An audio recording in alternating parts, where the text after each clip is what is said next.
Mesdames et messieurs, bonjour et bienvenue sur Astronews, l'émission qui vous résume l'actualité spatiale.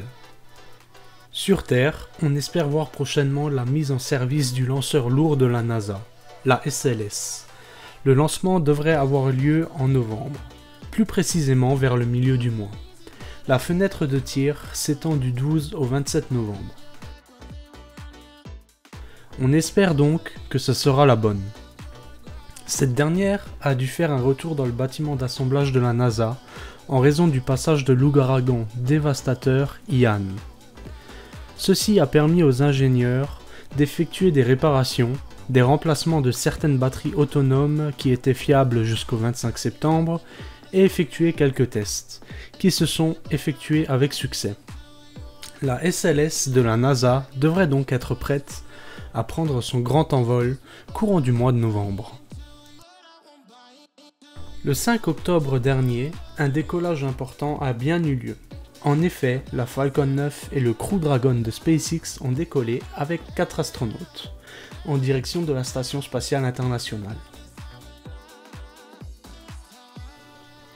L'équipe de Crew 5 est composée d'une Américaine, Nicole Mann, d'un Américain, Josh Cassada, d'un Japonais, Koichi Wakata, et d'une Russe, Anna Kikina.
Qui dit décollage de Crew 5 dit atterrissage de Crew 4.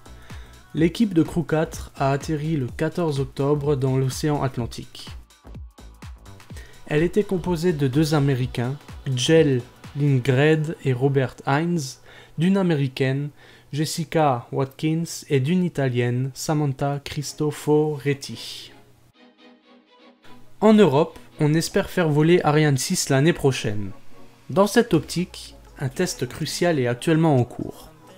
Depuis le 5 octobre, le moteur Vinci, qui équipera les étages supérieurs de la fusée, font l'objet d'une série de tirs statiques. Par rapport à ses prédécesseurs, Vinci a la particularité d'être réallumable.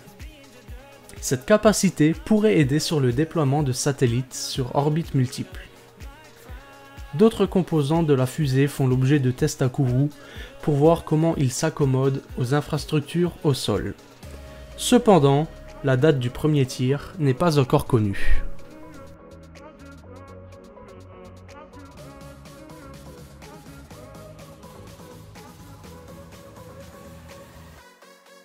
Prenons maintenant des nouvelles de la mission DART, la sonde de défense planétaire qui allait impacter l'astéroïde Dimorphos le 26 septembre.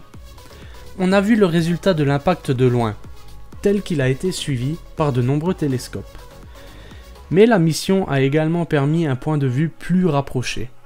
Sur son trajet vers la cible, DART a lâché un petit CubeSat de 6 unités qui était chargé de filmer l'impact.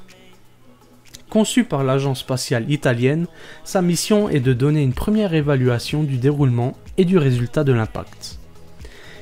Il est passé à 56 km de l'astéroïde seulement 2 minutes et 45 secondes après l'impact de DART.